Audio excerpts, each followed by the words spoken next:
ইতিহাসের পাতা ঘাটতে গিয়ে নেইমারের ইতিহাস দেখলে আপনি আঁতকে উঠবেন। ফুটবল ইতিহাসে সেরা কামব্যাকের গল্পটি এই মহানায়কের নামেই লেখা আছে। শেষ 5 মিনিটে দুর্ধর্ষ 3 গোলে অবদান রেখে সে বুঝিয়ে দিয়েছিল ফুটবল তার পায়ের জাদু। সেদিন অবাক হয়েছিল মাঠে থাকা হাজার হাজার দর্শক, কোচ, এমনকি সতীর্থ লিওনেল মেসিও। সবাই অবাক হয়ে তাকিয়েছিলেন ব্রাজিলিয়ান এই সুপারস্টারের দিকে। কি হয়েছিল সেদিন? 5 মিনিটে নেইমার কি করেছিল? কেনই বা এই সময়টাকে বলা হয়ে থাকে ইতিহাসের সেরা কামব্যাক? চলুন বিস্তারিত দেখি। উয়েফা চ্যাম্পিয়ন্স লিগের রাউন্ড 16 কোয়ার্টার ফাইনালের লক্ষ্যে মাঠে নেমেছিল পিএসজি বনাম বার্সেলোনা। নেইমার, মেসি, সুয়ারেজের মতো ভাগা ভাগা তারকা থাকতেও প্রথম লেগে পিএসজি 4-0 ব্যবধানে হারিয়েছিল বার্সাকে। অর্থাৎ দ্বিতীয় লেগে বার্সাকে ম্যাচ জিতে করতে হবে 5টি গোল। সবাই হাল ছেড়ে দিয়েছিল। স্বাভাবিকভাবে এমন ব্যবধানে ম্যাচ জিতা সত্যি অসম্ভব, কিন্তু সেদিন ব্রাজিলের এক নায়ক বলেছিল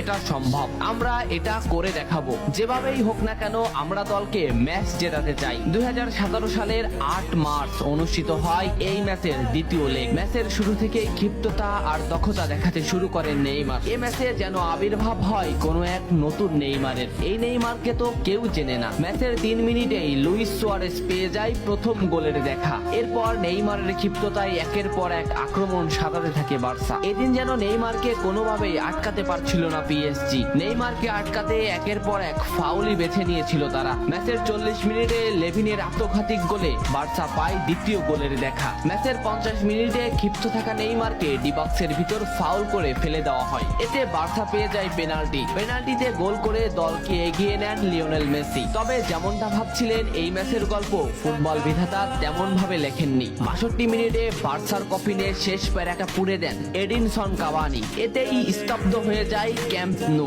আশা ছেড়ে দেন বার্সা কোচ লুইস এনরিক। শুধু কি তাই, স্তব্ধ হয়ে যান লিওনেল মেসিও। তবে সেদিন একজন দমে যায়নি। নামটা কি কমেন্ট করে জানান। বার্সা গোল হজমের পর লিওনেল মেসি ম্যাচের সম্পূর্ণ দায়িত্ব দেন নেইমারের উপর। আবারও শুরু হলো খেলা। ডি বক্সের বাইরে নেইমারকে ফাউল করে ডি মারিয়া। এই পজিশনে 88 মিনিটে বার্সা একটা ফ্রি কিক পায়। তবে এই ফ্রি কিকের দায়িত্ব নেইমারের কাছে বুঝিয়ে দেন মেসি। শট করেন নেইমার এবং করেন অসাধারণ গোল। এই ফ্রি কিকটা বার্সার ইতিহাসের সেরা ফ্রি কিকের একটি হয়ে রয়েছে। এর 2 মিনিট পর সুয়ারেজকে আঘাত করে পেনাল্টি পায় বার্সা। পেনাল্টি নিতে আসেন নেইমার জুনিয়র। সেদিন বার্সা নেইমারের উপরই আস্থা খুঁজে পেয়েছিল। পেনাল্টিতে অসাধারণ গোল করেন নেইমার। এমন পরিস্থিতিতেও 5 গোল করে ম্যাচ সমতা এনেছে বার্সা। এর কিছু সময়ের পরে চলে আসে সেই মাহিন রক্ষণ। ম্যাচের এই মোমেন্টটা লক্ষ্য করুন। ডি বক্সের কিছুটা সামনে নেইমারের পায়ে বল।